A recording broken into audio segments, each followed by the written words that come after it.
Everybody good to go? Let's roll. All righty. Riders ready. Go! Hey, what's up, everybody? Took a nice long summer off, and I'm back to crit racing. This is going to be a really short video. I was trying something new this time. I had a chest-mounted cam because I was inspired by Jeff Linder. However, my camera kind of slipped down a little bit, and most of the race is just my legs pedaling for the camera, which can get kind of dizzying after a while. So we're here at the Winston Salem Fairgrounds. This is a Cat 3 race, Tuesday night World Series. It's a really pancake flat course. There's this little chicane. It's not even that steep, but it does squeeze the field a little bit. Otherwise, the headwind isn't much of a concern. I think it's 5 miles an hour or so, so it's pretty gentle. One of the nice things about these Tuesday night series is that you get to know the competition after a couple races. You see a lot of the same faces. So on this course particularly, everybody's jockeying for position. The first lap. The two people that I've marked out, Aaron Widman from Gigawatt and Joel Duderman from Oro to Cycles, or Cycle to Oro. We've raced together a couple times, had a couple breaks. So when this guy blew out of his pedals, I noticed that my two marked guys are up at the front of the field, and I want to be with them. I want to be in close contact.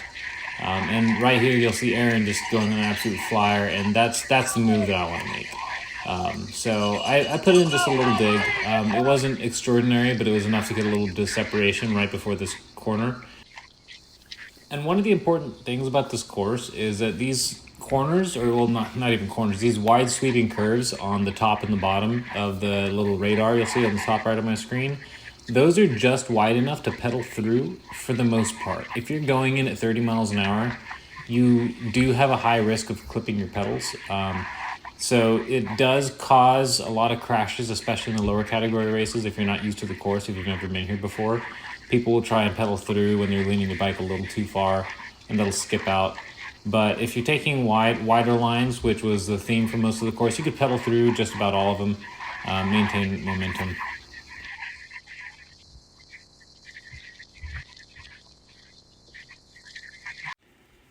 All right, we're going to take a break from the video because we just established separation on the breakaway. We're at about 6 minutes now, so roughly from here until here. By the way, this is the Trainer Road software analysis. It's a really useful tool. I'm not going to go through the weeds. We're going to go through a couple of the features. This was the 45-ish minutes. Had normalized power of 314, average of 280. This is a very high power output for a crit, especially in the Cat 3-4 field. Average speed of 26, which, it's moderately quick, but for a flat course, not the fastest it's ever been. I don't think the field was really motivated to chase the 4-man breakaway. We had intensity factor 0.98, so I was pegging near or at threshold for most of the race. All right, cruising along, and if you listen real closely, you can hear on the video just exactly what Aaron says.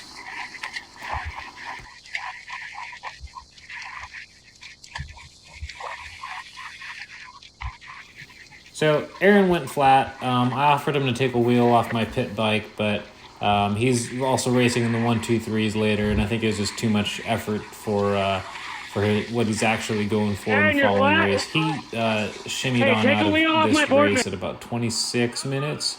And now we have two Cycle to Oros guys, Joel and Mark and myself. And we lose all motivation to keep working together.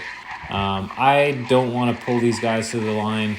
Joel started saying stuff like, "I don't got it, man. I don't got it." So close. And I'm like, well, man, all right. I guess we're going back to the field. So we effectively just start soft pedaling. We were about 10 seconds away from lapping the field. Glad we didn't because he had more teammates in there. Anyways, skipping ahead one more time, we're at 41 minutes. There's only about 2 minutes left. Colton, another guy from Gigawatt, bridges up to the breakaway. No change, really. We don't pick up the pace very much at all. And the field is closing in. You can see on the rear camera, they're just strung out, just really reeling us in second by second. And I'm thinking at this point, well, shoot. Should I try and break away? Do a Hail Mary? Can I hold this 26 miles an hour for 2 more minutes? What do I do?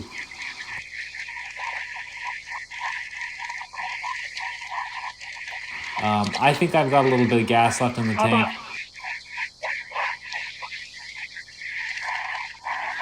I look back, realize Colton isn't there, but this was my card. I decided to hold it to the finish line, and from here on out, it's just face to stem, and don't look back.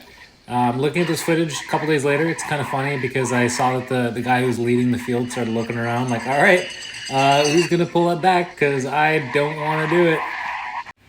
Oh man, these last 90 seconds were pretty tough. I say 9.5 on the grit factor. If there's a hill, bump it up to 10. I'm a big dude, so anytime the road goes up, I kind of lose a bit of confidence. But my heart rate, 185, I start to get really uncomfortable at 175. So this last lap, I was really trying to give it the beans.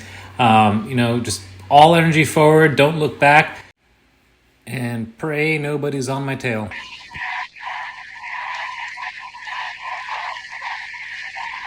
And pray nobody's on my tail.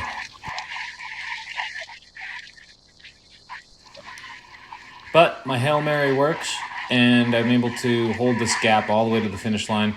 So this is a really nice way to return back to crit racing. I'm still feeling a little slow, a little heavy, but sometimes it still works out in your favor. You just got to play it right.